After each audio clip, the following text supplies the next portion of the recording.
quiera ya.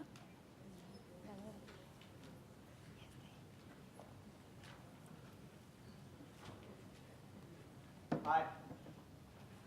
It's a pleasure for us to be here. My name is Daniel. I'm here with Nicole and Paula. We come all the way from Colombia. We're design students, and we are here to present to you RootKnit. So I'd like to begin by asking you a question. I want you to imagine your future. I want you to think, how are the objects going to be? How are the spaces going to look like? How are you going to interact with different interfaces in the future? Picture it in your mind. Does it look something like this? Well, it probably does. And this is because media has taught us that this is how we are going to interact with things in the future. But does it really have to be this way? Why is the future full of screens and full of things that are flat? So what other possible futures are there? I think this is why we're here. We're imagining what possible futures we can build. And so the real question is, what future do we want to contribute with? Well, what about this one? A greener future. A future that's connected, but not through internet, but with our roots. So how do we get there? How do we manage to care and to do these things? Well, we think a good place to start is by restoring the relationship we have with plants, and therefore restoring the relationship we have with the planet. Because think about your grandparents' homes. Think about how many plants were there. And they knew how to take care of them. And they knew what they needed. But nowadays, we live in a world that doesn't have time for plants, that's growing up and going faster and faster each and every day. So in this kind of world, how do we get to restore the bond that we want to restore with plants? So we think it's by improving communication. For example, look at this plant. What is it telling you? Well, it's yellow, it has some brown spots, and then what?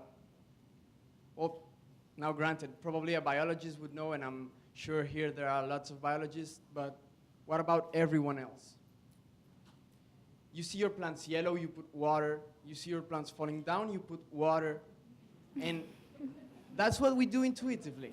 So actually, the first cause of death in indoor plants is excess of water. So we're doing it wrong. And it's not our fault. We communicate differently. We have an audio-visual language, and plants have a biochemical one.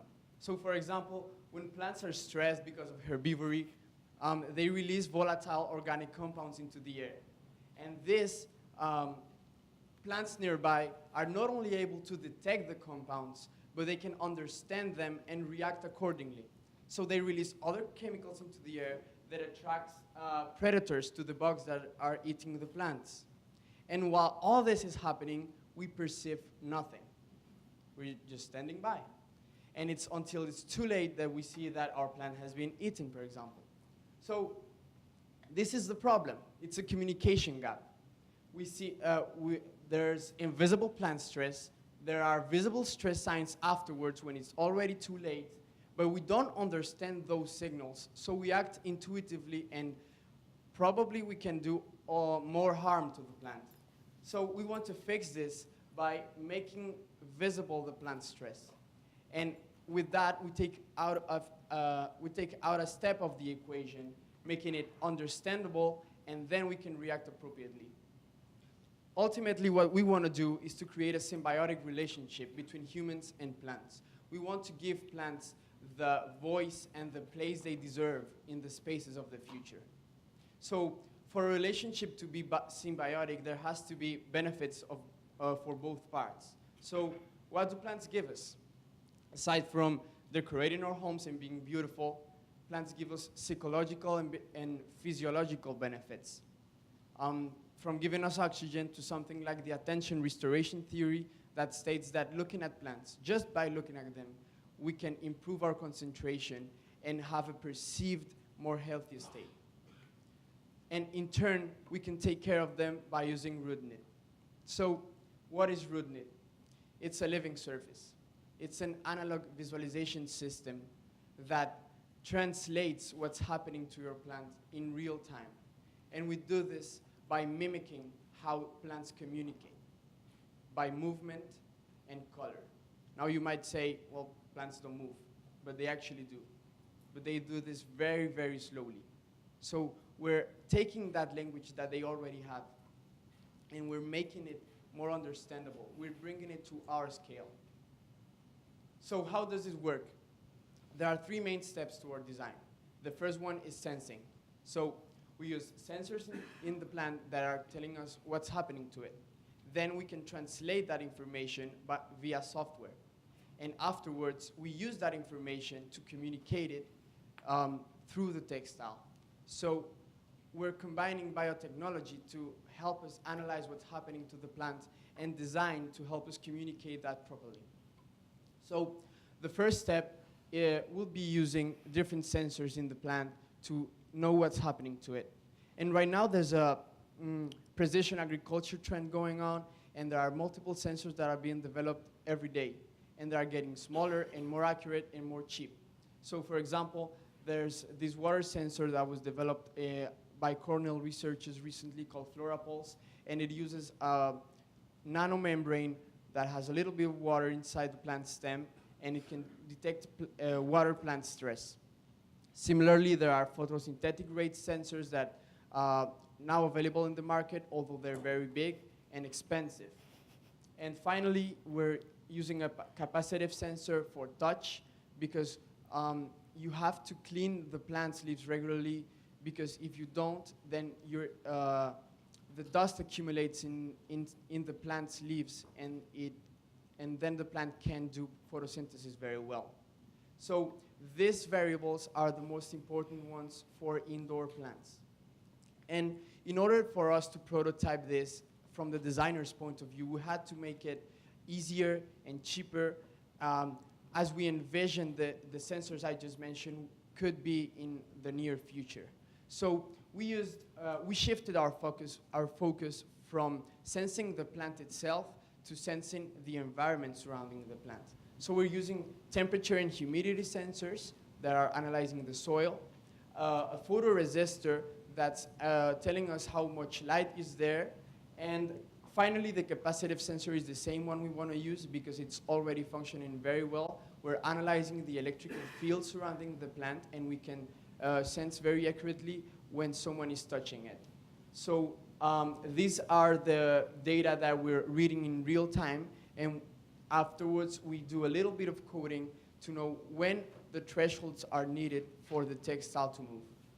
So the next step was to create the communication system.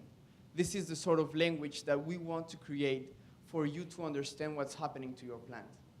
So here we look back at nature, and we said, okay, let's see how the plant is communicating this already. For example, when plants are looking for light, they expand their leaves and they look for every drop of sunlight that they can get. And on the contrary, when there's too much sunlight, they turn a little bit yellow because the chlorophyll is burning up, and they try to avoid the sun and look for shadow.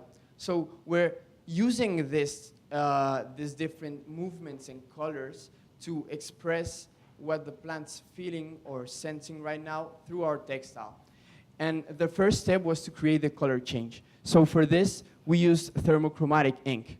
Thermochromatic ink allows us for a subtle color change, and we screen printed it in the textile. So you can see here the color change. I hope you had the opportunity yesterday to visit our stand, where I was showing you just how fast it can change color.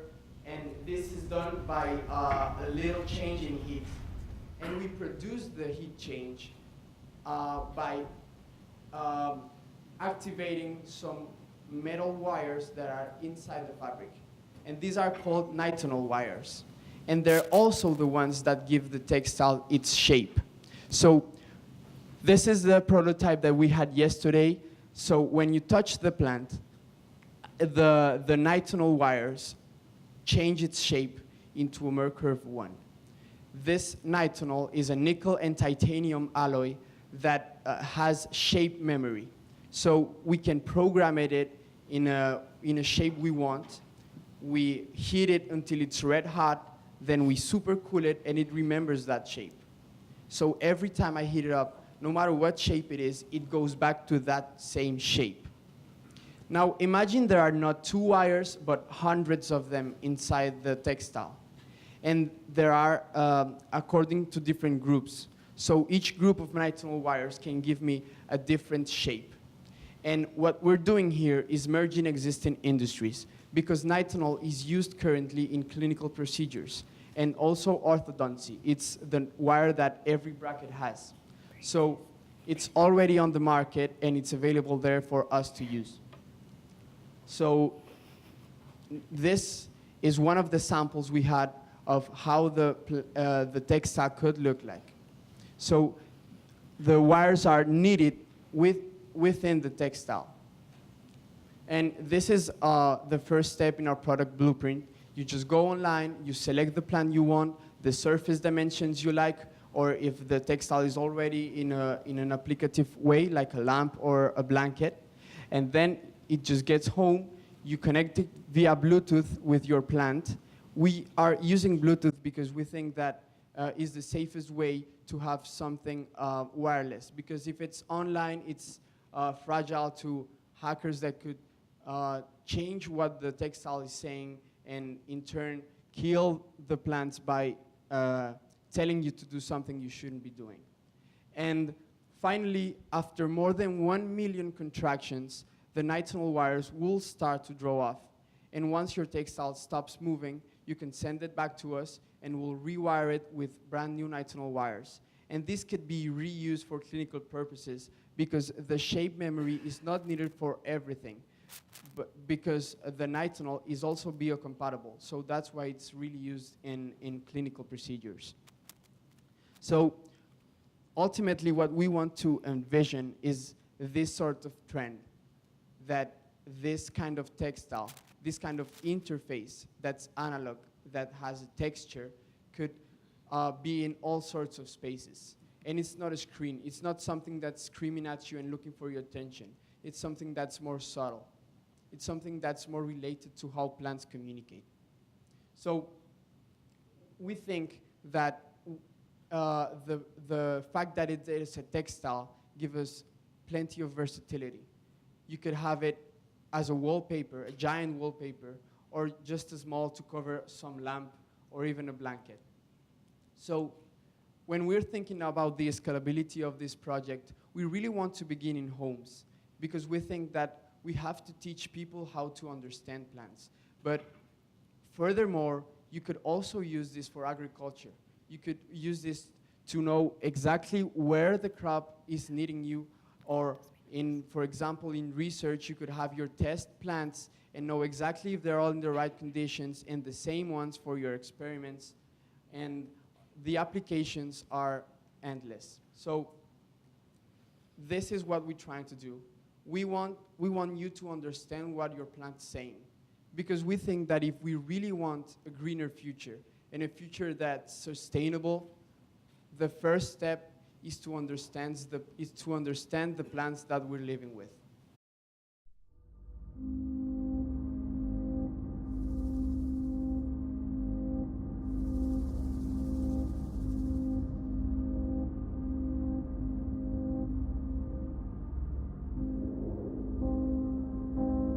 A message from nature.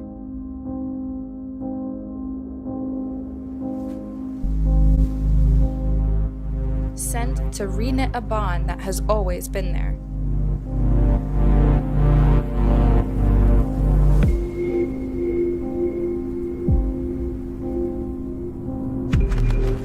And enhance it with technology.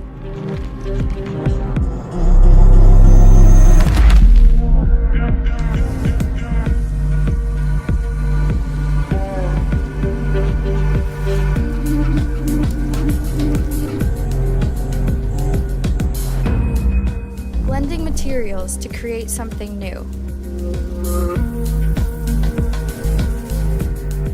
A living surface.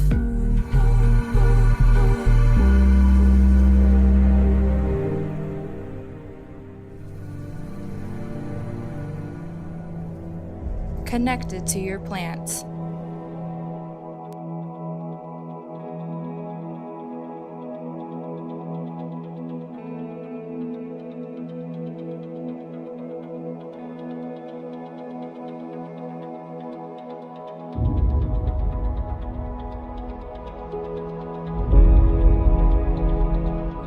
Using multiple sensors, RootKnit is able to react to touch, temperature, light, and moisture.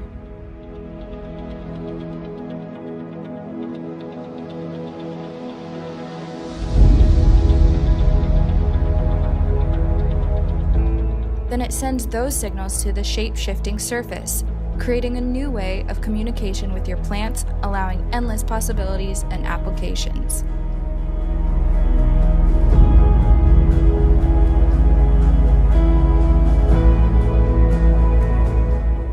So you can relearn, reconnect, and reappreciate your natural bond.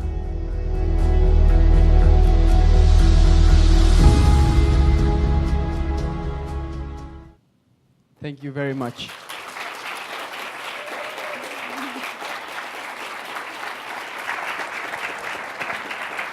Thank you so much. Questions from our judges? Thank you very much. I particularly enjoyed the elegance of the logic of not measuring the thing itself, but measuring the environment around the thing. And just to start off with a little bit of a speculative question, could you ever use that same kind of approach or some of this specific technology to measure other things that have the same nature of needing to be cared for and fed, but not being able to communicate, namely babies? Okay, so yesterday when we were at our stand, there were a couple questions that were similar, because I think as humans we want this intercommunication, interspecies communication, but we had thought of this as the first step to understand something that's not so relatable to you. And with babies, you would have to start looking at what variables can you read in them that can translate to something you can understand. So right now, I wouldn't be able to tell you, but I think the same approach is possible because we're just reading the variables and analyzing them through very simple thresholds. And then when a limit is reached, we can send a signal. So I hope that answers your question.